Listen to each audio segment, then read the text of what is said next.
Well, the secretive and elite Bilderberg conference has sparked protests outside of the high-security closed-door event. The gathering of the world's top political and business leaders wrapped up over the weekend.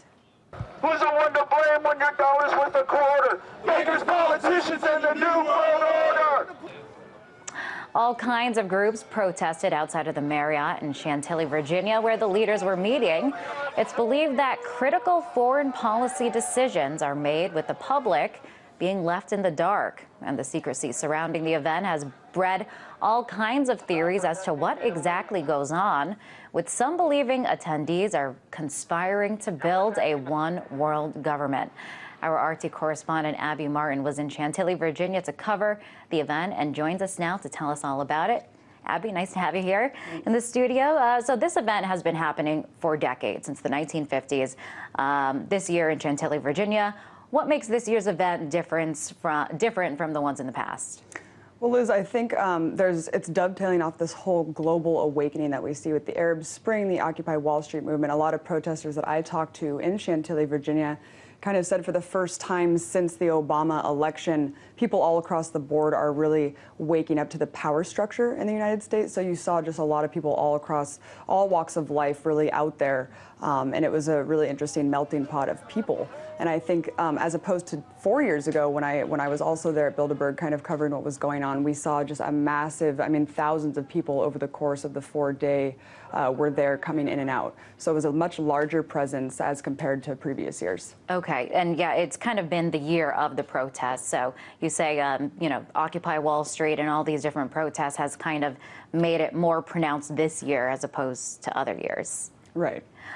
So, we're talking top business and political leaders all in one place. So seems like a very important event to cover. And abroad, Europe, they do cover the fact that at least this is happening. But we don't see much of it being reported here in the U.S. in the mainstream media. Why not?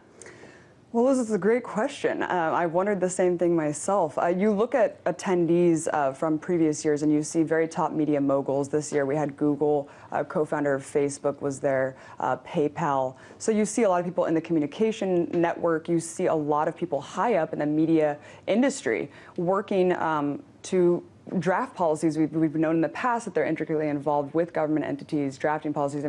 GE owns MSNBC. So you look at just kind of the echelon of who owns these media top-down corporate entities, and they're kind of intricately involved in these government policies.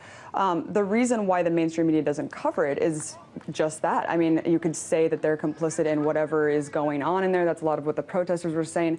The problem is that when the mainstream media does report on it, they hadn't in previous years, but this year you saw it kind of eking into the headlines, and they just kind of used the pejorative term of conspiracy theory and dismissing all the protesters that were there as conspiracy theorists, which is really just a lazy way to kind of just shut down the dialogue when really there is something going on. The Guardian, Charlie Skelton was covering it very comprehensively and giving it very fair coverage and reporting on it.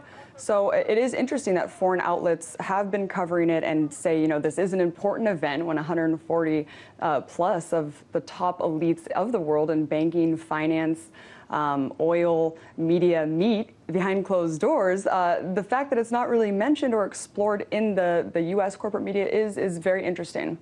That is interesting. Let's talk. I know you were there all weekend. What kind of groups were there? I know you mentioned Occupy. I know that there were a variety of different groups. Who exactly was there, and what was the message that they were trying to get out? Liz, I think the message was just no more secrecy. They were really just fighting the secrecy, what they called, some people were saying it was a conspiracy. Some people were saying that it's just when people meet together, these power brokers, they're just colluding to perpetuate their own power. And I think a lot of people were there just protesting, why is this happening behind closed doors?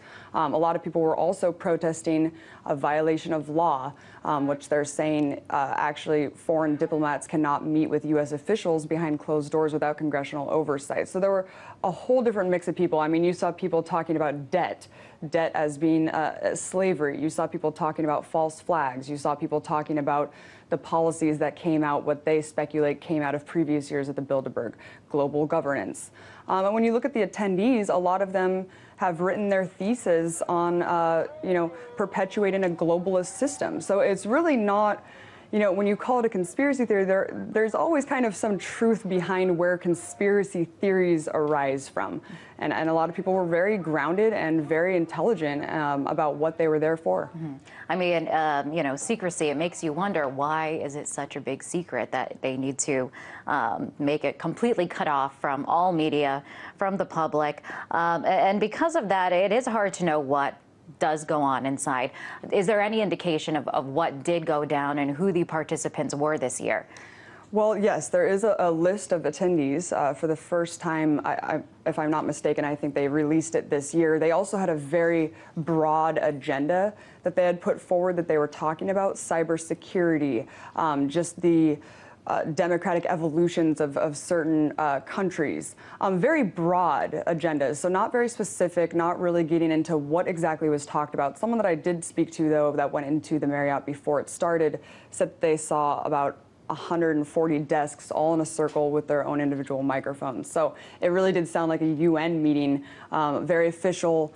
I mean, we know the attendees. It's on the Bilderberg meeting website that people can check out. But it's, people all across the board, CEOs of all these industries, pretty much. And it's interesting that you said that the way that it's set up is reminiscent of a UN meeting, because some people say that the very nature of this conference is illegal. And I know you spoke to a few of these folks. Let's take a listen to what they had to say. Right now we have a meeting, a consortium, if you will, of the Anglo-American Empire. Some of these gentlemen have been here for the past 20, 30, 40 years. Names like David Rockefeller, names like Kissinger, people on behalf of the Rothschild banking dynasty. They're inside right now. And on top of those 20 to 40 individuals that have been here year after year, they recruit 80 to 90 to 100 of the bright stars that they see out there in the economic, geopolitical world. They're involved violating federal law, the Logan Act, inside of this building. It's illegal for politicians and the heads of agencies to meet with robber barons and elites to set policy. There's a bunch of payoffs going on inside of here. And that's why, as they arrive today, we're here to get in their face and let them know that people are waking up to them. They tried this mind game for decades, saying it doesn't exist, there is no elite, the international bankers don't exist, they don't want a world government, they're not going to try to establish that. Now they're trying to openly establish world government as the solution to the derivatives crisis that they created. And so all that's happening is humanity is waking up and getting past the puppet Obamas and Romneys and Tony Blairs and Camerons, and they're getting to the actual oligarch puppet masters that are controlling the whole system. So many believe that this should not be happening and that there's even some legal concerns about this happening. Can you elaborate on that? Yeah, it's called the Logan Act, and we actually have the law written up right now, if we can show that. It says that any citizen of the United States without authority of the U.S. carries on any correspondence or intercourse with a foreign government or any officer or agent thereof with intent to influence the measures or conduct of any foreign government or to defeat the measures of the U.S. shall be fined or imprisoned not more than 3 years. So that's what the majority of people seem to be saying out there, Liz, is that this is they think that the State Department has been bought out by lobbyists, foreign diplomats, and corporations, really, who are making the decisions that affect everyone.